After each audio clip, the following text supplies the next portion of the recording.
নিয়ে চলে গেছে মানে? হ্যাঁ স্যার, এক যুবতীর মাথা যেন একেবারে থর থেকে ছিঁড়ে নিয়ে চলে গেছে স্যার, পাওয়া যাচ্ছে না কোথাও। ডিএসপি আদিত্য চ্যাটার্জির পেশি একটু টান টান হয়ে উঠল। পুলিশ কতজনকে নিয়ে গেছো? স্যার 5। ওকে, আমি 15 মিনিটে আসছি, ওয়েট করো। ডিএসপি আদিত্য চ্যাটার্জি তার 4 বছরের এই চাকরি জীবনে কম খুন জখম মামলার কেস দেখেননি, কিন্তু আজ তিনি তার সামনে যা দেখছেন, দেবজিৎ সাহার উত্তেজিত ফোন কল শুনে এতটাও আশা করেননি তিনি। খুনে মিস্টার সেন একটু ধাতস্থ হয়েছেন। এই কথাটি শুনে তিনি যেন হঠাৎ উত্তপ্ত লাভায় পরিণত হলেন। জ্বলন্ত কণ্ঠে বলে ওঠেন মিস্টার সেন, ওই শালা শুয়োরের বাচ্চারই কাজ এটা। জানোয়ারটা নিজের চাহিদা মেটানোর জন্য এসব করেছে। শান্ত হন মিস্টার সেন। পোস্টমর্টম রিপোর্টে জানা গেছে কেউ তার সঙ্গে কিচ্ছু করেনি, এমনকি তার দেহে কোনো ফিঙ্গারপ্রিন্টও নেই। তাহলে কেন এমন হলো বলতে পারেন স্যার?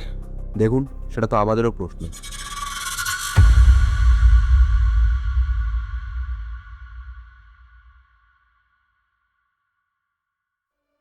গল্পমণ্ডলে আপনাকে স্বাগত। আজ শুনছেন গল্পমণ্ডলের বিশেষ নিবেদন রামিজুল ইসলামের লেখা ত্রিকাল ভৈরব। আমাদের আজকের গল্পটি HRMF স্টোরিজ ফেয়ারের অরিজিনাল গল্প। গল্পটি ভীষণভাবে প্রাপ্তবয়স্ক ও প্রাপ্তমনস্কদের জন্য। শুনছেন ত্রিকাল ভৈরব।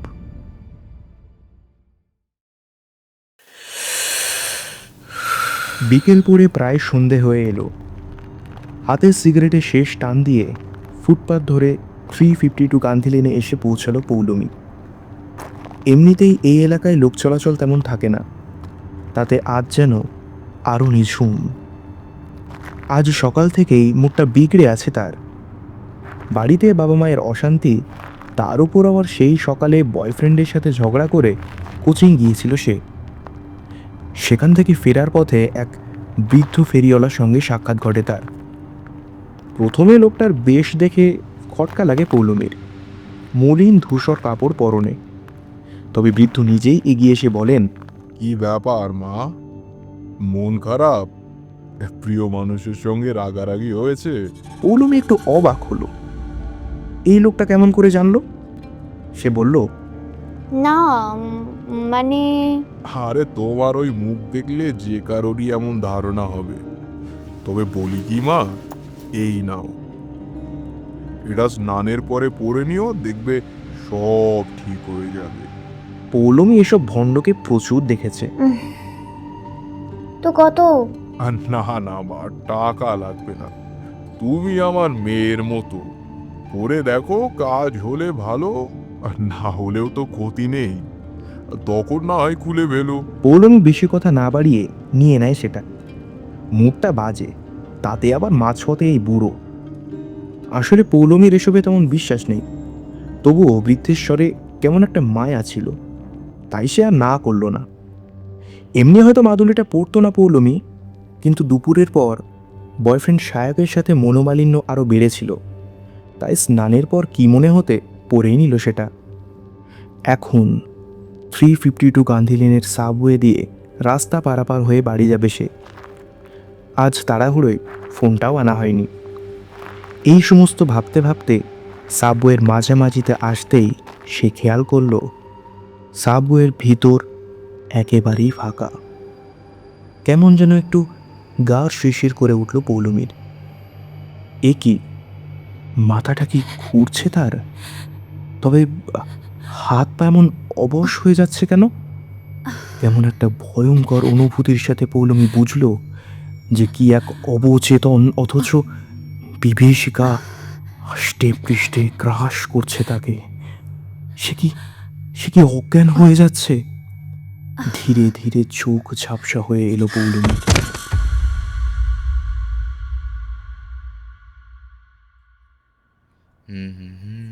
কলকাতা 32 বাইপাস লেন ধরে নিজের ব্ল্যাক এসইউভি 300 গাড়িতে করে গল্ফ কোর্ট থেকে শেষ বিকালে গুনগুন সুরে গান ভাজতে ভাজতে বাড়ি ফিরছিলেন ডিএসপি আদিত্য চ্যাটার্জি। মনটা ভারী ফুরফুরে তার। 2 মাস আগে বড় ডাকাত দলের একটা জটিল কেসের সফল সমাধানের পর আর কোনো বড় কেস হাতে আসেনি। যা এসেছে তা সব নগণ্য এলোপাথারি কেস। এই কদিন হলো ডিএসপি আদিত্য চ্যাটার্জি দিব্যি শান্তিতে ডিউটি করছেন। গতকাল ডিউটি থেকে ছুটি নিয়ে বন্ধু রমেশকে নিয়ে বহুকাল পর আবার একসাথে পুরনো আড্ডাস্থল কলকাতার দক্ষিণে মুচিপাড়ার কিংবদন্তি পচার দোকানে দীর্ঘ 4 ঘন্টা আড্ডা দিয়ে ফিরতি পথে মাল্টিপ্লেক্সে সিনেমা দেখেছেন তারা। শুধু তাই নয়, আজ হাফ ডে ডিউটি করে গলফ কোর্টে গলফ খেলে এখন শেষ বিকালে বাড়ি ফিরছেন দুজনে। তাই মনটা ফুরফুরে হওয়াটা নিতান্তই অস্বাভাবিক নয়। রমেশ আদিত্য চ্যাটার্জির সেই কলেজের বন্ধুর। ছেলেবেলা থেকেই তিনি একটু মুখছোড়া বলেই খুব বেশি বন্ধু পাতাতে পারেননি। তবে রমেশ অর্থাৎ রমেশ মুখার্জি তার কলেজের হোস্টেলের রুমমেট হওয়ায় এবং অতিরিক্ত এক্সট্রোভার্ট হওয়ায় সে নিজেই আদিত্যের সঙ্গে ভাব জমায়। ইন্ট্রোভার্টদের একটা গুরুত্বপূর্ণ বৈশিষ্ট্যই হলো যে তারা সহজে কারো সঙ্গ নিতে পারে না ঠিকই, কিন্তু একবার কারো সঙ্গ পেলে তাকেই শিকড়ের মতো আঁকড়ে রাখে। আর যদি সে রমেশের মতো এমন কারো সঙ্গ পায় তবে তো কথাই নেই। আদিত্য চ্যাটার্জি সেই থেকে তার এই প্রাণের বন্ধুটিকে হাতছাড়া করেননি। তবে হ্যাঁ, কাজের জন্য এদিক ওদিক ছোটাছুটি এবং রমেশ নিজেও সফটওয়্যার ইঞ্জিনিয়ার হওয়ায় সেও দিল্লি ছিল বহুদিন। ফলে বছরে 1-2বারই তাদের মেশার সুযোগ হয়। মাসখানেক আগে রমেশ একবার এসেছিল সিজন ব্রেকের ছুটিতে, কিন্তু ডিএসপি এর বিভিন্ন কাজের চাপে রমেশের সঙ্গে একেবারেই সময় ব্যয় করা হয়ে ওঠেনি আদিত্য চ্যাটার্জির। তাই এবার পুজোর ছুটিতে রমেশ আসলে এবং হাতে বিশেষ কাজ না থাকায় আদিত্য চ্যাটার্জি সময় করে ছেলে মানুষের মতো ব্যাপক হই হুল্লোড় করেছেন বন্ধুর সঙ্গে। আজ তাই গুনগুন সুরে গান ভাজতে ভাজতে গাড়ি চালাচ্ছিলেন তিনি এবং কলেজের সেই দিনগুলোতেই ফিরে যাচ্ছিলেন। ভাবনায় ব্যাঘাত পড়ল রমেশের প্রশ্নে। বিয়েটা এবারে করে নে ভাই, আর কদিন ব্যাচেলার জীবন কাটাবি? চাকরির বিপুল টাকার সবটা নিজের পেছনে ব্যয় করা আর কতদিন? আদিত্য মনে মনে একটু হাসলেন, কিন্তু চোখে একটা বিরক্তির ভাব এনে চোরা চাহনি দিলেন বন্ধুর দিকে। তারপর আবার গাড়ি চালানোয় মন দিয়ে বললেন, নিয়ে যেন 14 বছর আগে বিয়ে করেছেন আর 5-6টা ছেলেপুলে নিয়ে সুসংসার পাতিয়েছেন। আমি নিজের মতন ঠিক আছে, কিন্তু তোর তো সর্বক্ষণ কাজ আর কাজ। হয়েছে হয়েছে, তোর একটু ন্যাকামি না মারলে আর হচ্ছে না, তাই না? নিজে তো 4টে গার্লফ্রেন্ড নিয়ে দিব্যি আছিস, থাক না ভাই। আবার বিয়ে নিয়ে এত মাথা ঘামানোর কী প্রয়োজন আমি কিন্তু বুঝছি না। সরি ব্রাদার, বাট ওদের দুটো, বাকি দুটোর একটা গত মাসে, একটা গত পরশুই কেটে গেছে। তোর ভাই লাগবে কিনা বল, আমি ঠিকঠাক করে দিচ্ছি। না ভাই, আমি আমার কাজ নিয়ে বেশ আছি, এসব চক্করে পড়বার কোনো ইচ্ছে আপাতত আমার নেই। এই নিয়ে আরও কিছুক্ষণ তর্কাতর্কি হয়তো চলতো, কিন্তু এমন সময় আদিত্য চ্যাটার্জির ফোনের রিংটোনটি বেজে উঠল। ফোনের দিকে তাকিয়ে ভুরুটা কুঁচকে গেল ডিএসপি আদিত্য চ্যাটার্জির। স্ক্রিনে নাম দেবজিৎ। দেবজিৎ এই কদিন হলো তার জুনিয়র হিসেবে সদ্য জয়েন করেছে। বেশ কাজের ছেলে। ইতিমধ্যেই 3টে চোর ও 2 গুন্ডাকে সে গ্রেপ্তার করেছে। তবে ছেলেটার চঞ্চলতা ও কাজপ্রেম দেখে তার মধ্যে আদিত্য চ্যাটার্জি তার চাকরি জীবনের শুরুর দিকে নিজেকে দেখতে পান। ছেলেটি বেশ শ্রদ্ধা ও সমীহ করে সিনিয়র ডিএসপিকে। কিন্তু এই অসময়ে হঠাৎ তার ফোন কেন? একটু আশঙ্কায় ফোনটা রিসিভ করলেন আদিত্য। হ্যালো। হ্যাঁ স্যার, হ্যালো। এই অসময়ে স্যার একটু বিরক্ত করলাম, নিতান্তই না করলেই নয় স্যার, তাই করলাম। দেবজিতের এই এক দোষ, চরম সিরিয়াস সময়েও ভনিতা ও রসবোধ জাগিয়ে ওঠে তার। আদিত্য চ্যাটার্জি এবার বিরক্তি সুরে বললেন, আচ্ছা, তোমাদের সর্বক্ষণ এসব ন্যাকামো না মারলেই কি নয়? যেটা বলবে সেটা বলো দেবজিৎ। আর তোমার চারিদিকে এত আওয়াজ কিসের? স্যার তোমাদের বললেন কেন স্যার? মানে আমার মতন আরও কেউ করে নাকি ন্যাকামো? যা যা, বাদ দিন স্যার, বাদ দিন। স্যার একটা মার্ডার হয়েছে এই 352 গান্ধী লেনের কাছে, সাবওয়েতে। বিভৎস কেস স্যার। এক যুবতীর মাথা যেন একেবারেই ধর থেকে ছিঁড়ে নিয়ে চলে গেছে স্যার, পাওয়া যাচ্ছে না কোথাও। নিয়ে চলে গেছে মানে? হ্যাঁ স্যার, কোথাও নেই, কোথাও নেই। আপনি দয়া করে স্যার একবার আসুন স্যার স্পটে। ডিএসপি আদিত্য চ্যাটার্জির পেশি একটু টান টান হয়ে উঠল। পুলিশ কতজনকে নিয়ে গেছো? স্যার 5 জন। ওকে, আমি 15 মিনিটে আসছি, ওয়েট করো। বলে ফোনটা রেখে একটি দীর্ঘশ্বাস ফেললেন আদিত্য। 2 মাস বিরতির পর আবার একটা বড় কেস। কতটা জটিল তা অবশ্য ঘটনাস্থলে না যাওয়া পর্যন্ত বোঝা যাচ্ছে না, কিন্তু যুবতীর মাথা যখন কাটা পড়েছে তখন কেসটা যে বড় তাতে কোনো সন্দেহ নেই অভিজ্ঞ ডিএসপি আদিত্য চ্যাটার্জির। তারপর তিনি বন্ধু রমেশের দিকে চাইলেন এবং বললেন, ভাই, 2 দিন যে একটু শান্তিতে থাকবো তার জন্যেই এই 352 গান্ধী লেনে একটা মেয়ে খুন হয়েছে। আমাকে এখন আবার ঘটনাস্থলে যেতে হবে। তোকে ড্রপ করে দিয়ে আমাকে যেতে হবে। শান্তিতে থাকবেন বলে তো আর পুলিশ হননি স্যার। যাই হোক, কথা পারবো না। কি হলো রাতে টেক্সট করে দিস। ওকে। বলেই স্পিড দ্বিগুণ করে রমেশের বাড়ির দিকে গাড়ি ছোটালেন আদিত্য। 3 মিনিটে রমেশকে ড্রপ করে গাড়ির স্পিড আরও বাড়িয়ে 352 গান্ধী লেনের দিকে চললেন। তার কপাল জুড়ে চিন্তার ভ্রুকুটি স্পষ্ট হয়ে উঠল। তবে কি আবার কোনো ধর্ষণের কেস? মাস কয়েক আগে একটা ধর্ষণ কেসের মীমাংসা পুলিশ করতে পারেনি। অবশ্য সেই কেসের সঙ্গে অনেক উঁচু স্তরের মানুষের যে একটা বেশ গভীর সম্পর্ক আছে তা আদিত্য জানেন। নইলে সে কেসের তদন্তে হাল ছেড়ে দেওয়ার জন্য ওপর মহল থেকে এত পীড়াপিড়ি আসে কেন? তাই নিয়ে বেশ কদিন মাতামাতি হলেও অবশ্য এখন সে কথা প্রায় সবাই ভুলে গেছে। যদিও অপরাধী ধরা পড়েনি। জীবন ও জগৎ সংসারের নিয়মই তাই, সময়ের সাথে সাথে সব কিছুই ভুলে যাওয়া। এই সমস্ত ভাবতে ভাবতে 352 গান্ধী লেনে এসে পৌঁছলেন আদিত্য। কলকাতার এই এলাকায় খুব বেশি লোক চলাচল থাকে না, তবুও যুবতীর মর্মান্তিক মৃত্যুর খবর শুনে বেশ ভিড় জমেছে। ফুল ট্রাউজার ও একটা সিনথেটিকের হাফ জার্সি পরা ডিএসপি ব্ল্যাক এসইউভি 300 গাড়ি থেকে নেমে সোজা সাবওয়ের মধ্যে মৃতদেহের কাছে চলে গেলেন। ডিএসপি আদিত্য চ্যাটার্জি তার 4 বছরের এই চাকরি জীবনে কম খুন জখম মামলার কেস দেখেননি, কিন্তু আজ তিনি তার সামনে যা দেখছেন, দেবজিৎ সাহার উত্তেজিত ফোন কল শুনে এতটাও আশা করেননি তিনি। মেয়েটির বয়স খুব বেশি হলে এই 16-17 বছর হবে। টকটকে ফর্সা গায়ের রং, দোহারা গড়ন, মাঝারি হাইট। বুকের বেদ ক্রমশ নিচের দিকে মেদহীন পেটের কাছে এসে কমে কোমর থেকে আবার চওড়া হয়ে নিচে নেমে গেছে। মেয়েটির সর্বাঙ্গ যেন যৌবনের অগ্নিতে দগ্ধ হচ্ছে। বেশ বড়লোক ভদ্রবাড়ির মেয়ে বোঝা যায়। আশ্চর্যের মধ্যে এই যে মেয়েটির সমগ্র শরীরে কাপড় বলতে কিছুই নেই। কোমরে এক মাদুলি আর পায়ে নূপুর।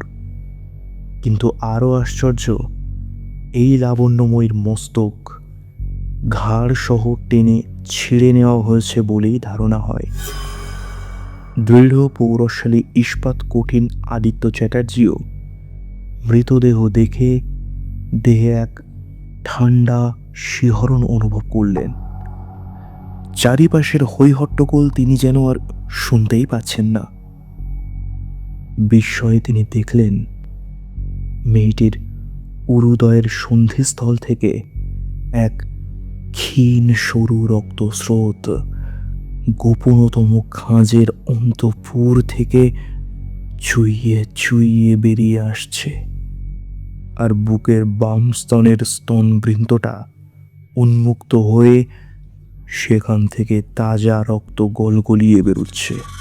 স্বল্প কম্পিত কণ্ঠে মৃতদেহের দিকে এক দৃষ্টে চেয়ে থেকে প্রশ্ন করলেন Aditya Chatterjee, oh my god, what a terrific murder Debjit. কি এটা? পাশে থাকা দেবজিৎ আদিত্যের এই কণ্ঠে শিহরিত হলো। বলল, স্যার, ফোন করাকালীন তখন আমি ডেড বডি দেখিনি স্যার। দুটো কনস্টেবল এসে আমাকে খবর দেয়, তারপর আমি আপনাকে কল করি। স্যার, এসে দেখি এই কাণ্ড। স্যার, এটা কোন নৃশংস মানুষ করেছে সেটা ভেবেই স্যার অবাক হয়ে যাচ্ছি। মানুষ নয় দেবজিৎ, বড় জানোয়ার, পিশাচ। আদিত্য একটা দীর্ঘশ্বাস ফেলে চোখ বুজে মনের চঞ্চল বিশৃঙ্খল ভাবটাকে শান্ত করবার একটা ব্যর্থ চেষ্টা করলেন। তার চাকরি জীবনে এমন ঘটনা প্রথম।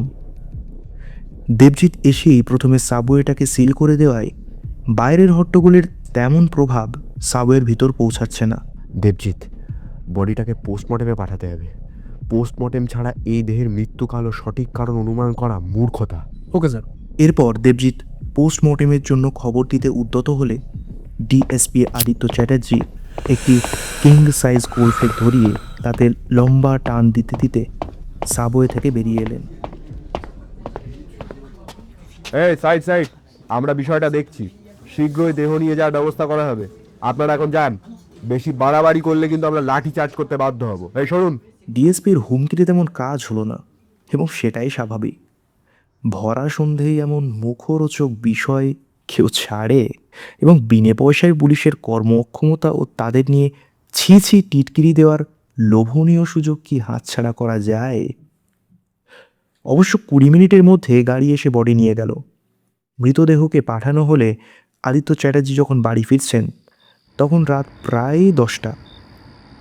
বাড়ি বলতে একটা ফ্ল্যাট। তার আসল পৈতৃক বাড়ি উত্তর 24 পরগনার বাদুড়িয়াতে। কলকাতায় পোস্টিংয়ের পর তিনি এখানে শিফট হন। মাঝে মাঝে বাড়িতে মা বাবা দিদির সঙ্গে ভিডিও কলে কথা বলেন, তবে শেষবার বাড়িতে গিয়েছিলেন প্রায় 1.5 বছর আগে। মাঝে অবশ্য বাবা মা দিদি জামাইবাবুরা তার ফ্ল্যাটে এসেছিল। ফ্ল্যাটে ঢুকেই চাকর বিজয়কে হাত দিলেন। বিজয়, এই বিজয়। আজ্ঞে বাবু। এই শোন, রাতে আমি কিছু খাবো না, শুধু 1 কাপ ডার্ক কফি করে দে। রুমে ঢুকে সোজা বিছানায় গা এলিয়ে দিয়ে তিনি ভীষণ ক্লান্ত অনুভব করলেন। শারীরিক থেকে মানসিক ক্লান্তিটাই প্রখর। কাল থেকে প্রচুর কাজ, আজ তাই ভালো ঘুম দরকার। বিজয়কে ডেকে কফি দিতে বারণ করে গভীর ঘুমে অচিরেই ডুবে গেলেন তিনি।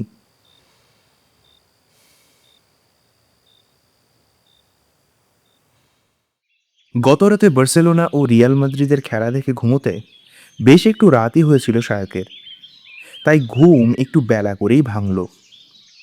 ঘুম ভাঙতেই ফোন খুলে মেসেঞ্জার চেক করলো সে। না, মেয়েটা তো বড্ড অভিমানী। মানছে কাল একটু কথা কাটাকাটি হয়েছে তাদের মধ্যে, আর সে তো সব রিলেশনশিপেই টুকটাক হয়, তাই বলে সেই বিকালের পর থেকে একটা মেসেজ পর্যন্ত করবে না? বেশ একটু রাগই হলো শায়কের। এই মেয়েদের ভাবতাল বোঝাই বড় দায়। সে সরাসরি ফোন করলো তার প্রাণাধিক প্রিয় প্রেমিকা পৌলমীকে। 2-3 বার ফোন করেও ফোন রিসিভ না করায় তার হঠাৎ মনে পড়ল যে আজ বুধবার, অর্থাৎ সকাল 8:30 থেকে পৌলমীর ম্যাথ কোচিং থাকে। 3 ঘন্টা কোচিং হয়, এখন 9:30। তাই শায়ক বুঝল পৌলমী কোচিংয়ে গেছে। ভাবতে শায়কের চিন্তায় কিছুটা স্বস্তি এলো। আসলে শায়কের কেউ নেই। ছেলেবেলায় সে অনাথ হয়েছে। আপনজন বলতে কাকাই তাকে মানুষ করে লেখাপড়া শিখিয়ে তার বন্ধুর কোম্পানিতে চাকরি পাইয়ে দেয়। সেও বেশি দিন নয়, উচ্চ মাধ্যমিক দেওয়ার মাসখানেকের মধ্যেই কলকাতায় সে কাকার বন্ধুর কোম্পানিতে জয়েন করে। কয়েকদিনের মধ্যেই কাজের নিপুণতা দেখে প্রমোশন পায়। তার পরপরই সে হাতে ভালো টাকা পেলে কলকাতায় একটি ফ্ল্যাট ভাড়া করে শিফট হয় পাকাপাকিভাবে। ফ্ল্যাটে ওর কাজের মাসি রুবিনাদি এবং একটি জার্মান কুকুর ক্রিস ছাড়া আর কেউই থাকে না। মাঝে মাঝে অফিসের কলিগরা এসে একটু হই হুল্লোড় করে। মাস 6 আগে এক বিকালে ক্রিসকে নিয়ে বিবেকানন্দ পার্কে বেড়াচ্ছিল সে। বেড়াতে বেড়াতে তার খেয়াল হলো সন্ধ্যা 6টা নাগাদ একটা নতুন প্রজেক্টের জন্য বসের সঙ্গে মিটিং আছে তার। এদিকে ফোনটাও বাড়িতে ফেলে এসেছে সে। এখন কি করা যায়? সময় দেখাটা তো অত্যন্ত জরুরি। তখন তার চোখ হঠাৎ এক উজ্জ্বল কিশোরীর দিকে আটকে পড়ে। কিশোরী একটা বেঞ্চে বসে কি যেন একটা বই পড়ছে। সে একটু দ্বিধাগ্রস্তভাবে এগিয়ে গিয়ে আরও ভালোভাবে দেখল মেয়েটিকে। বাদামি পাজামার উপর ধপধপে সাদা রঙের চুড়িদার এবং সোনালি রঙের অদ্ভুত কারুকার্যের বড় দুটো কানের পরা। ফর্সা মুখের উপর একটু লালচে ভাব এবং প্রশস্ত কপালের মাঝে কালো রঙের টিপ। এই টিপটি মেয়েটির সৌন্দর্য যেন চতুর্গুণে বাড়িয়ে তুলেছে। শায়ক আমতা আমতা করে জিজ্ঞাসা করলো, মানে ম্যাডাম, টাইম কত হলো? জিজ্ঞাসা করতে গিয়ে শায়ক দেখলো সে হঠাৎ কেমন নার্ভাস ফিল করছে। অফিসের মহিলা কলিগদের সাথেও তো সে অনেক কথা বলেছে, তাদের মধ্যে অনেকেই আবার রসাবৃত কথাও তার সাথে বলার চেষ্টা করেছে। সে আবার তার দৃঢ় কণ্ঠে প্রতিবাদী উত্তরও জানিয়েছে। তবে আজ এই অপরিচিতা কিশোরীকে সামান্য প্রশ্নটুকু করতে তারা তো নার্ভাস লাগছে কেন? কিশোরী মুখ তুলে চাইল। ঠোঁটের কোণে একটা রহস্যজনক হাসি ও চোখে কৌতূহলী দৃষ্টিতে একবার যেন আপাদ মস্তক মেপে নিল সায়ককে। তারপর শান্ত মিষ্ট সুরে বলল, কাছে ঘড়ি বা ফোন নেই বুঝি? সায়ক যেন ভীষণ অপ্রতিভ হলো। সে মনে মনে বেশ অপ্রস্তুত হলো। কেন যে সে অযথাই কি প্রশ্ন করতে গেল? মানে না, মানে ফোনটা না আনতে ভুলে গিয়েছি। মেয়েটি এই কথার উত্তরে অল্প হাসল। সায়ক সেই মেয়ের অপরূপ হাসি মাখা মুখ দেখে আবিষ্কার করলো তার বুকের মধ্যে যেন কেউ হাতুড়ি পিটছে। মেয়েটি বলল, প্রায় 6:45। এই রে, দেরি হয়ে গেল। এই বলে দ্রুত ক্রিসকে নিয়ে সে বাড়ির দিকে ছুটল। সে খেয়ালও করলো না যে মেয়েটি তার দিকে অপলক দৃষ্টিতে চেয়ে হাসছে। তারপর দুদিন সায়ক বিবেকানন্দ পার্কে গিয়ে সেই অপরিচিতাকে খুঁজেছে, কিন্তু দেখতে পায়নি। আসলে সেদিন মিটিংয়ের শেষে তার খেয়াল হয়েছিল মেয়েটিকে একটা থ্যাংক ইউ পর্যন্ত বলা হয়নি। সায়ক তার এই কৃতকর্মের জন্য বেশ ছোট হচ্ছিল নিজের কাছেই। তাই সে এই দুদিন এসে তাকে খুঁজেছে থ্যাংক ইউটুকু বলবে বলে। তৃতীয় দিনের দিন সে আবার বিবেকানন্দ পার্কে একটু খোঁজাখুঁজির পর মেয়েটাকে সেই একই বেঞ্চে একই ভঙ্গিতে একই বই পড়তে দেখল। শুধু তফাৎ এই যে আজ যেন লাবণ্য ঠিকরে পড়ছে মেয়েটির সর্বাঙ্গ থেকে। মেয়েটি একটু সেরেছে কি? সায়ক এগিয়ে গেল, বলল, থ্যাংক ইউ ম্যাম। আগের দিন আপনি না থাকলে আমার একটা ইম্পর্টেন্ট মিটিং মিস হয়ে যায়। মেয়েটি বই থেকে মুখ না তুলেই উত্তর দিল, তাই জন্যই কি গত 2 দিন পাগলের খুঁজেছেন আমায়? শুধু এই থ্যাংক ইউর জন্য কি? সায়ক রীতিমতো অবাক হলো। আপনি মানে আমাকে ফলো করেছেন? না, আমার এক বান্ধবী বলল। আর আমি আপনাকে ফলো করতে যাবই বা কেন? আপনি কোন মহাপুরুষ শুনি? সায়ক বিরক্ত হলো। সে তো শুধুমাত্র থ্যাংক ইউ বলে তার কর্তব্যটুকুই করতে এসেছিল। সে রেগে গিয়ে বলল, দেখুন, আমি থ্যাংক ইউ বলে আমার কর্তব্যটুকু করতে এসেছিলাম, কিন্তু আপনি কোন কথা কোথায় টানছেন বলুন তো? সায়ককে অবাক করে দিয়ে মেয়েটি এবার হাসিতে ফেটে পড়ল। তারপর হাসি চাপতে চাপতে বলল, রেগে গেলে কিন্তু আপনাকে দারুণ লাগে। যাই হোক, ওয়েলকাম। এসব ফালতু মস্করা কিন্তু আমার একদম পছন্দ হয় না। এ কি, আপনি সত্যি রেগে গেছেন দেখছি। আচ্ছা, এই নিন। এই বলে হাতে থাকা বইটা ব্যাগে ঢুকিয়ে ব্যাগ থেকে একটা প্যাকিং করা গোলাপি রঙের হাওয়াই মিঠাই বার করে সায়ককে দিয়ে বলল, এটা খান, দেখবেন সব রাগ উধাও। সায়ক আর না করতে পারল না। মেয়েটির আবদারে যেন কোনো জাদু ছিল। অন্য কেউ হলে এমন বাজে মশকরার পর সায়ক কোনোদিনও তার দেওয়া কিছু নিত না। বাই দ্য ওয়ে, আপনার নাম কি? শায়ক, মানে শায়ক শিকদার। আপনার? পৌলমী সেন। তো কোথায় থাকা হয়? এইভাবে তাদের বন্ধুত্বপূর্ণ আলাপ 1 মাসের মধ্যেই প্রেম আলাপে পরিণত হয়। পৌলমী 12-এ পড়ে। বয়সে সায়কের থেকে 3 বছরের ছোট। সে এবার উচ্চ মাধ্যমিক দেবে। তার বাবা বড় অ্যাডভোকেট, মা গৃহবধূ। পৌলমী ও সায়কের এই পবিত্র প্রেমের তারপর 5 মাস কেটে গেছে। এই কয়েকদিন আগে সায়ক ও পৌলমী একটা ক্যাফেতে সময় কাটাতে গিয়েছিল। সেখানে পৌলমীর কোনো পরিচিত লোক পৌলমীর বাবাকে এই কথা বলে দেয়। তারপর থেকেই পৌলমীর বাড়িতে এই নিয়ে একটু অশান্তিই চলছে। মা সাপোর্টিভ, কিন্তু বাবা একেবারেই সায় দিচ্ছেন না। তারপর গতকাল সায়কের সঙ্গে একটু কথা কাটাকাটিও হয়। সায়ক ভাবল ম্যাথ কোচিং থেকে ওকে নিয়ে একটু ঘুরে আসলে আবার সব রাগ মিটে যাবে। কিন্তু সেই সময় একটা আননোন নাম্বার থেকে ফোন এলো সায়কের কাছে।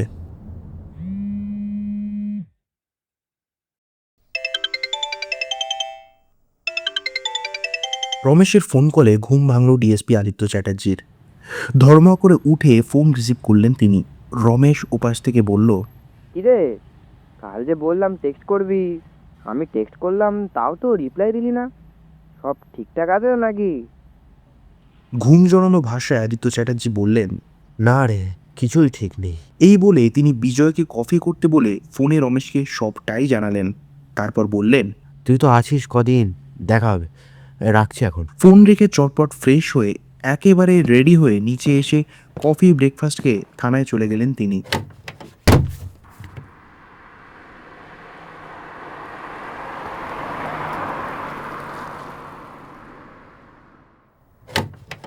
থানায় এসে সরাসরি নিজের কেবিনে ঢুকে দেবজিৎকে প্রশ্ন করলেন, বডি শনাক্ত করা গেছে দেবজিৎ?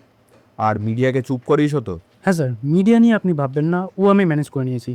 স্যার, মেয়েটির নাম পৌলমী সেন, দক্ষিণ কলকাতায় থাকে, বাবা অ্যাডভোকেট।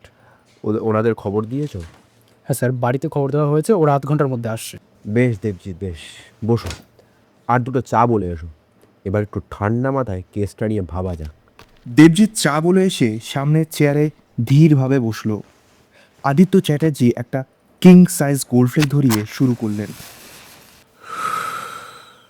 আচ্ছা দেবজিৎ, তোমাকে সিসিটিভি ফুটেজটা চেক করতে বলেছিলাম, তা কিছু পেলে? না স্যার, ওই সময়ের মধ্যে বহু লোক যখন দিয়ে যাতায়াত করেছেন, তবে যে দুজন ভদ্রমহিলা এসে আমাদেরকে খবর দেন তারা বলেন যে মৃতদেহ দেখে তারা চিৎকার করে ওঠেন। আর সেই চিৎকার শুনে আমাদের দুজন কনস্টেবল যারা ওই রোডেই টহল দিচ্ছিলেন তারা ছুটে যান আর আমাদেরকে খবর দেন। আর সিসিটিভিতে পার্টিকুলার ওই টাইমটার মধ্যে আর কাউকেই দেখা যায়নি, শুধু এই মেয়েটিকে ছাড়া। বুঝলাম। তার মানে পোস্টমর্টেম রিপোর্ট অনুযায়ী আমরা যাওয়ার মাত্র আধ ঘন্টা আগেই খুনটা হয়েছে, তাই তো দেবজিৎ? হ্যাঁ স্যার। বেশ। আচ্ছা দেবজিৎ, মেয়েটির ব্যাগপত্র থেকে কিছু পেলে? না স্যার, শুধু বইপত্র। স্যার, একটা অবাক ব্যাপার হলো ওই মেয়েটির কাছে স্যার কোনো ফোন ছিল না।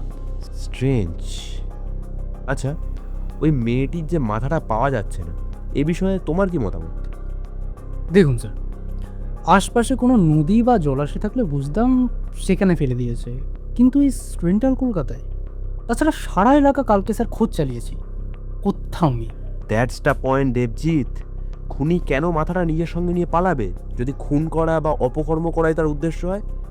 আমার আপাতত মাথায় দুটো কারণ আসছে। এক, মেয়েটির মুখে এমন কিছু ছিল যা আমাদের চোখে পড়লে খুনির ধরা পড়ে যাওয়ার সম্ভাবনা বেড়ে যাবে। আর দুই, মেয়েটির মাথা খুনির কোনো কাজে লাগবে। আচ্ছা স্যার, খুনির কি মাথা সংগ্রহের বাতিক আছে? ফাঁসলামো মেরো না দেবজিৎ, ভাবো ভাবো। স্যার, আমার তো স্যার প্রথম সম্ভাবনাটাই হওয়ার কারণ মনে হচ্ছে। আচ্ছা, তাহলে কি এমন থাকতে পারে মেয়েটির মুখে যা থেকে আমরা খুনিকে সহজে ধরে ফেলতে পারতাম? এমন সময় একটি কনস্টেবল এসে খবর দিল মেয়ের বাড়ি থেকে মেয়ের বাবা মা এসেছে। ওদের ভিতরে পাঠিয়ে দাও। শার্ট প্যান্ট পরা এক পেল্লায় ভুড়িওয়ালা ভদ্রলোক এবং এক বছর 35-এর মহিলা ঢুকলেন ডিএসপি এর কেবিনে। তাদের অবস্থা বর্ণনাতীত। ভদ্রলোকের চাপদাড়ি ও ব্যক্তিত্বের বাহুল্য যেন এক রাতে 20 বছর বুড়িয়ে গেছে, আর মহিলা বদ্ধ উন্মাদিনীর বেশে বিমর্ষ হয়ে গেছেন। বসুন। সেই মুহূর্তে ভদ্রলোক হাউ হাউ করে কেঁদে ফেললেন, যেন ভাড়া কোটালে উৎফুল্ল নদীর জল হঠাৎ বাঁধ ভেঙে চতুর্গুণ উদ্যমে ছাপিয়ে গেছে কপুল। মহিলা বৃষ্টে মেঝের দিকে চেয়ে চেয়ারে ধপ করে বসে পড়লেন। ভদ্রলোক কাঁদতে কাঁদতে বললেন, স্যার, কি হয়ে গেল স্যার? কে করতে পারে এমন? আমার তো কোনো শত্রু নেই স্যার, সৎ হয়ে থেকেছি, মেয়েকে এত আগলেছি স্যার, এই দিনের জন্য। হায় ঈশ্বর! আদিত্য চ্যাটার্জি সহানুভূতি সুরে বললেন, শান্ত হন মিস্টার সেন। আপনারা যদি শান্ত না হন, অপরাধী কিন্তু ধরা পড়বে না। আপনারা আমাদের পর্যাপ্ত তথ্য না দিলে আমরা কিন্তু এগোতে পারছি না। দেখুন, আপনাদের মনের অবস্থাকে সান্ত্বনা দেওয়ার মতো কোনো ভাষা আমার কাছেও নেই। তবে অপরাধী ধরা না পড়লে যে পৌলমীর আত্মা অখুশি হবে। চেয়ারে বসে থাকা ভদ্রমহিলা মুখ তুলে সোজা আদিত্য চ্যাটার্জির দিকে চাইলেন, বললেন, বলুন, কি জানতে চান? আপনার মেয়ে কি ফোন ইউজ করে না? হ্যাঁ, করে, কিন্তু কাল ওর মন ভালো না থাকায় ফোনটা বাড়িতে রেখেই চলে যায়। ফোনটা কি এনেছেন? হ্যাঁ, এই নিন। আচ্ছা, এই কদিনে আপনার মেয়ের মধ্যে কোনো পরিবর্তন বা কারোর সাথে ঝগড়া করা কিংবা হুমকি এসেছিল কি? না স্যার, পরিবর্তন তেমন নয়, তবে ও একটা ছেলেকে ভালোবাসতো। কাল বোধহয় তার সাথে একটু কথা কাটাকাটি হয়। খুনে মিস্টার সেন একটু ধাতস্থ হয়েছেন। স্ত্রীর এই কথাটি শুনে তিনি যেন হঠাৎ উত্তপ্ত লাভায় পরিণত হলেন। জ্বলন্ত কণ্ঠে বলে ওঠেন মিস্টার সেন, ওই শালা শুয়োরের বাচ্চারই কাজ এটা। জানোয়ারটা নিজের চাহিদা মেটানোর জন্য এসব করেছে। শান্ত হন মিস্টার সেন। পোস্টমর্টম রিপোর্টে জানা গেছে কেউ তার সঙ্গে কিচ্ছু করেনি, এমনকি তার দেহে কোনো ফিঙ্গারপ্রিন্টও নেই। তাহলে কেন এমন হলো বলতে পারেন স্যার? দেখুন, সেটা তো আমাদেরও প্রশ্ন। তবে আজ আপনারা আসুন, আপনাদেরকে বেশি স্ট্রেস দিয়ে লাভ নেই। এমনিতে আপনাদের মানসিক পরিস্থিতি ভালো নেই। এরপর মিস্টার এবং মিসেস সেন উঠে বাইরের দিকে চলে গেলেন। দেবজিৎ বলল, স্যার, মেয়েটির বডি পার্ট মিসিং কথা এদের বলেছেন? না হে দেবজিৎ, বলিনি। বললে অ্যাডভোকেট মশাই বদ্ধ উন্মাদ হয়ে যেতেন। যাই হোক, মেয়েটির ফোনের লক খোলবার ব্যবস্থা করেছো? হ্যাঁ স্যার, এই নিন। আননোন নাম্বার থেকে আসা ফোনটা রিসিভ করতেই ওপাশের গলা শুনে হক চকিয়ে যায় সায়ক। হ্যালো, আমি কলকাতা পুলিশ অফিসারের ডিএসপি অ্যাসিস্ট্যান্ট বলছি, দেবজিৎ সাহা। বলছি আপনি 14 তাড়াতাড়ি সম্ভব থানায় চলে আসুন, আর পালাবার বিন্দু মাত্র চেষ্টা করবেন না। যদি দেখি এদিক থেকে ওদিক, আর কিন্তু ভদ্রভাবে বলবো না। বলে সায়ককে কোনো কথা বলার সুযোগ না দিয়েই ফোনটা কেটে গেল। এই সাত সকালে হঠাৎ থানা থেকে ফোন কল কেন? সায়কের ধাতস্থ হতে লাগলো ঠিক 2 মিনিট। তারপর সে বুঝল নিশ্চয়ই কিছু গোলমেলে ব্যাপার ঘটেছে।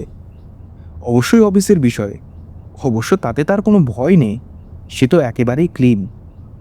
তবু এত বড় পদে কোনো অফিসার তো এর আগে কখনো ফোন করেনি তাকে। তবে এসব ঝামেলার জন্য পৌলমীর সাথে ঘোরার প্ল্যানটা যেন আবার ভেস্তে না যায়। বেচারির এমনিতেই মনটা বিগড়ে আছে। চটপট ব্রেকফাস্ট করে নিজের অফিসের আইডি কার্ড নিয়ে বেরিয়ে পড়ল সায়ক। এর আগেও সে থানায় 2-1 গিয়েছে, নিতান্তই অফিসের গোলমালে, কিন্তু তার থেকে সহজে বেরিয়েও এসেছে সে। কি জানি আজ আবার কি উদ্দেশ্যে।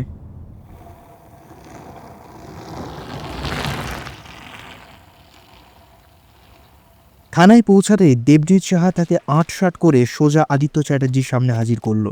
আরে, এ তো মানিকের টুকরো একেবারে। একবার বললাম আর চলে এলো। তা বেশ বেশ। সায়ক একটু ঘাবড়ালো, বলল, কি হয়েছে স্যার?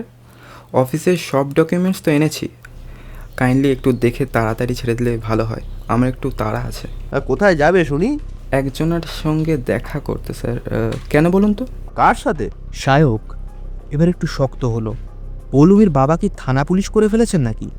নিশ্চয়ই এরা জানে পৌলমীও তার ব্যাপারে, নতুবা এই সময় এ প্রশ্ন কেন? সায়ক বলল, স্যার এটা নিয়ে একটু পার্সোনাল। এই সুরের বাচ্চা, পার্সোনাল মানে? এখানে কি আমরা 2 টাকার পডকাস্ট চালাচ্ছি?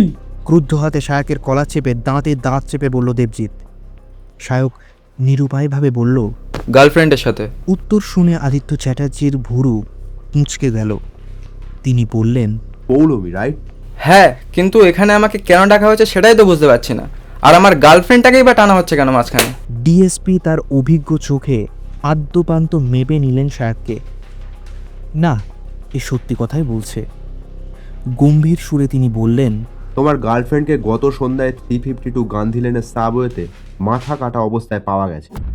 মাথায় কারোর 100টি বজ্রশিখা একসাথে নিবদ্ধ হলেও এমন বজ্রাহত হতে দেখা যেত না, যেমনটি দেখা গেল সায়ক শিকদারের বিমর্ষিত মূর্ছিত মুহূর্তের বিভৎস রূপান্তরিত মুখমণ্ডলে।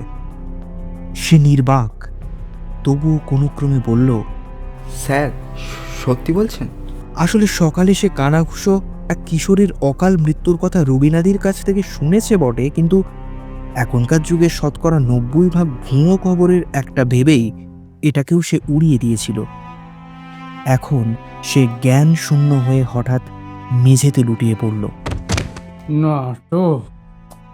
দেবজিৎ। জ্ঞান যখন ফিরল তখন দুপুর গড়িয়ে গেছে। সায়ক নিজেকে লালবাজারের একটা গেস্ট কেবিনে পেল। সামনে 2জন কনস্টেবল। কেন সে পুলিশের হেফাজতে এবং এতক্ষণ কি হলো তা আত্মস্থ হতে কয়েক মুহূর্ত সময় লাগলো সায়কের। মনে পড়ে যেতেই তীব্র এক হাহাকার, এক অনির্বচনীয় নিস্তব্ধ নিনাদ বাজাতে শুরু করলো তার সমগ্র দেহ জুড়ে।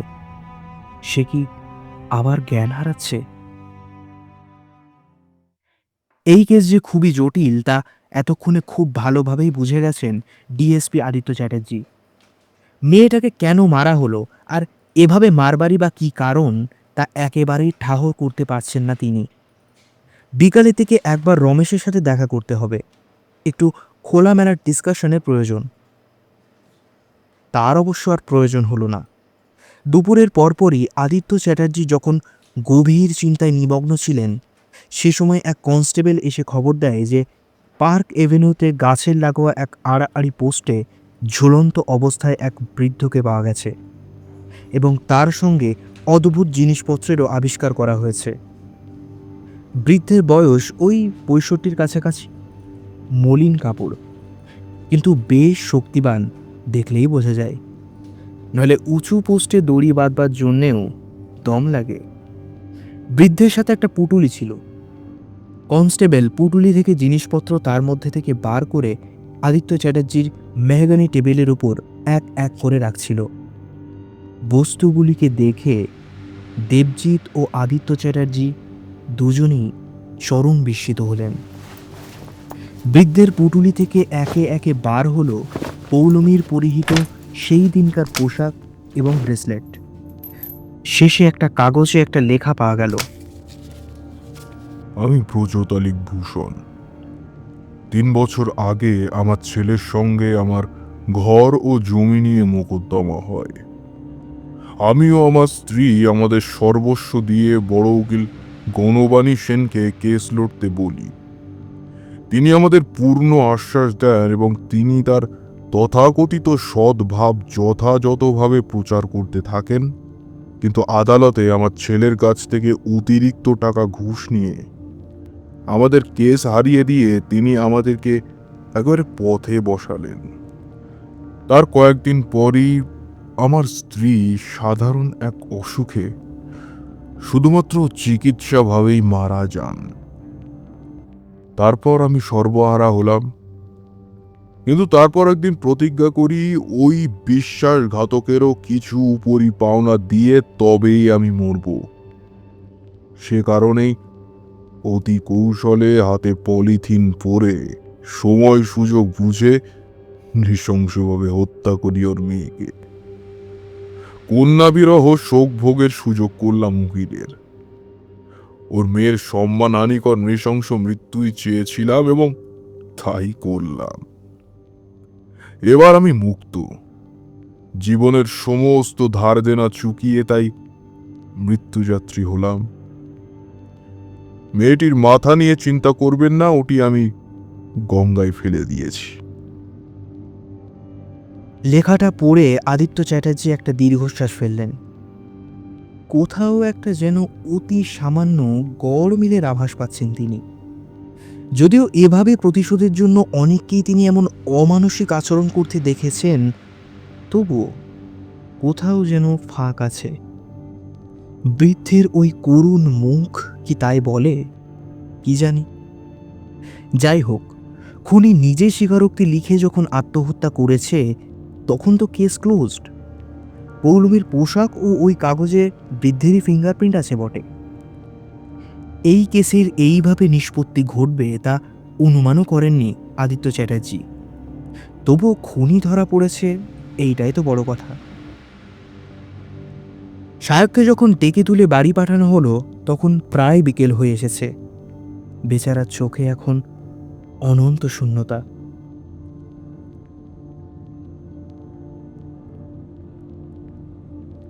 ডিএসপি আদিত্য চ্যাটার্জি রমেশকে নিয়ে গল্ফ কোর্টে যান। ফিরে এসে সন্ধ্যেতেই তিনি এক বোতল ওল্ড মঙ্ক এবং বিয়ার নিয়ে বসলেন। সব ঠিকঠাক, তবু কোথাও যেন মনটা খুঁতখুত করছে। আচ্ছা, যদি বুড়োই খুনটা করে ওই সময়ের মধ্যে এত নিখুঁতভাবেই করে থাকে, তবুও সিসিটিভিতে একবারের জন্য দেখা গেল না কেন? দেখ ভাই, খুনি যখন ধরা পড়েছে, নিজে যখন স্বীকারোক্তি দিয়েছে, তবে বেকার কেন তা নিয়ে আবার মাথা ঘামাচ্ছিস ভাই? বাদ দে, এই নে চিয়ার্স। আদিত্য চ্যাটার্জিও এসব ভাবনা ছেড়ে গ্লাসটা এগিয়ে দিলেন রমেশের দিকে।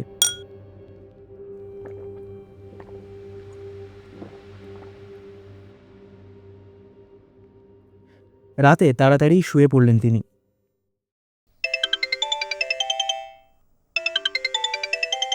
সকালে ঘুম ভাঙল দেবজিতের ফোন কলে। স্যার পৌলমীর সেই প্রেমিক সায়ক বিষ খেয়ে আত্মহত্যা করেছে, সাথে সুইসাইড নোটও লিখে গেছে। ওর কাজের মাসি সকালে এসে ডাকাডাকি করে না পেয়ে পাশের বাড়ির ফ্ল্যাটের কাকুকে ডেকে দরজা ভাঙতে বাধ্য হয়। দরজা খুলে ওপারের প্যাসেজে পৌঁছে তারা দেখেন যে সায়ক শিকদার মেঝেতে লুটিয়ে পড়ে আছে। তার হাতে একটা কাগজ, তার পাশে খালি পটাশিয়াম সাইনাইডের শিশি। সবটা শুনে আদিত্য চ্যাটার্জি বললেন, বেচারা বড় ভালোবাসতো মেয়েটাকে। থানায় গিয়ে দেবজিৎ সায়কের সুইসাইড নোটটা দেয় ডিএসপি আদিত্য চ্যাটার্জির হাতে। তাতে লেখা, প্রিয়তমা, আজ তোমার জন্য আমি শেষবারের মতো কলম ধরলাম। জানি তুমি আর কখনোই এই চিঠি পড়বে না, কিন্তু তবুও দিচ্ছি। হয়তো কোথাও আকাশের ওপারে তুমি শুনছো, তুমি চলে গেছো, কিন্তু তোমার ছায়াকে আমি আজ অনুভব করি। চোখ বুঝলেই তোমার সেই হাসি অনুভব করি, কানে তোমার কণ্ঠ বাজছে। জীবন যেন থেমে গেছে, কেবল স্মৃতিগুলোই এখন বেঁচে আছে। কিন্তু তুমি নিশ্চিন্তে থাকো, তোমার আমার এই ভালোবাসা এই জগতে না হোক, জগতের ওপরের জন্যই তোলা থাক। আমি তোমার কাছেই চলে যাচ্ছি, অপেক্ষায় থাকো পৌলমী। পড়তে পড়তে আদিত্য চ্যাটার্জির মনটাও হু হু করে উঠল একবার। তিনি মনে মনে বললেন, বাবার দোষের কারণে মৃত্যু হলো নিরীহ দুই প্রেমিক প্রেমিকা। এ সমস্ত হিংসাত্মক মনোভাবের শিকার হতে হয় নিবিড়তম ভালোবাসাপূর্ণ এই প্রেমাবদ্ধ পবিত্র অনুভূতিগুলোকে। অ্যাডভোকেট গণবাণী সেনকেও এখন তার কর্মের জন্য লো গ্রেড করে দেওয়া হয়েছে।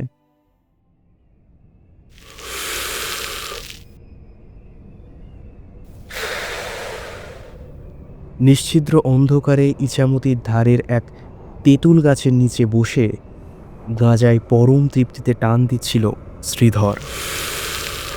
কাল থেকে প্রচুর খাটাখাটনি গেছে তার, সামনেও প্রচুর কাজ।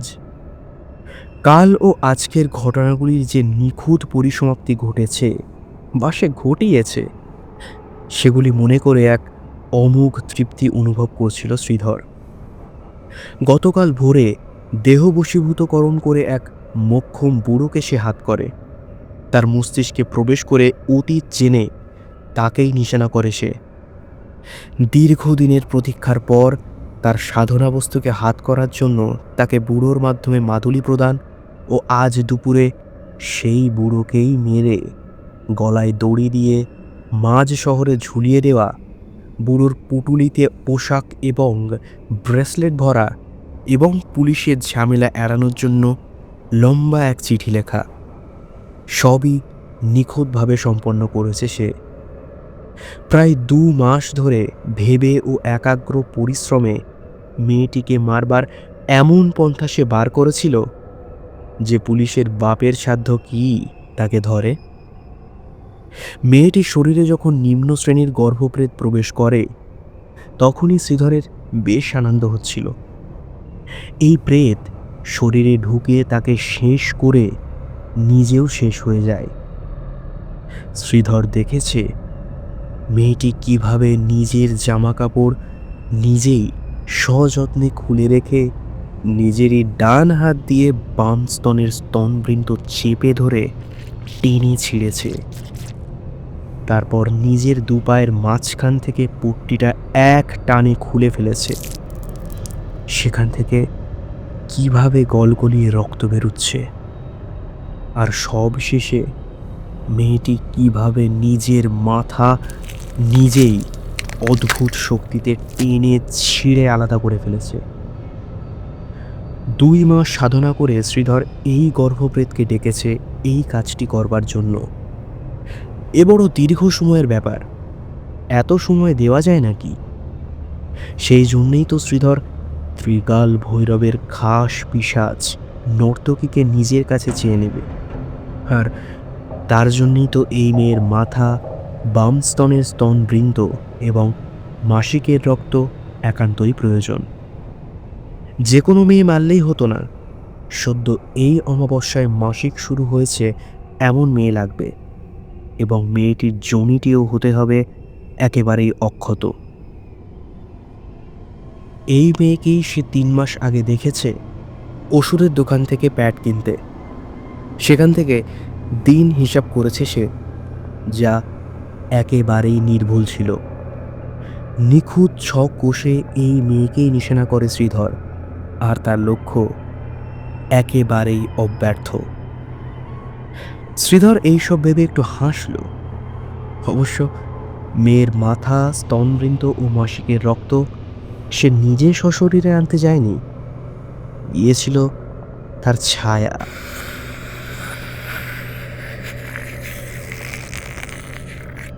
হ্যাঁ, ছায়া। ছত্রচ্ছিন্ন নারী বন্ধনের মাধ্যমে নিজের ছায়াকে প্রাতিষ্ঠানিক রূপ দেয় শ্রীধর। ছায়া শক্তিহীন, শুধু সাধারণ মানুষের মতো টুকটাক কাজ করে শ্রীধরের কথায়। মানুষ আর ছায়ার মধ্যে পার্থক্য এই যে ছায়া মানুষের থেকে শতগুণে বেশি বিশ্বাসী এবং অনুগামী। ছায়া নির্বাকভাবে শুধু মালিকের হুকুম পালন করে। শ্রীধর উঠল, ইছামতিতে স্নান করে এক বড় সাধনায় বসতে হবে তাকে, খুব বড় সাধনায়।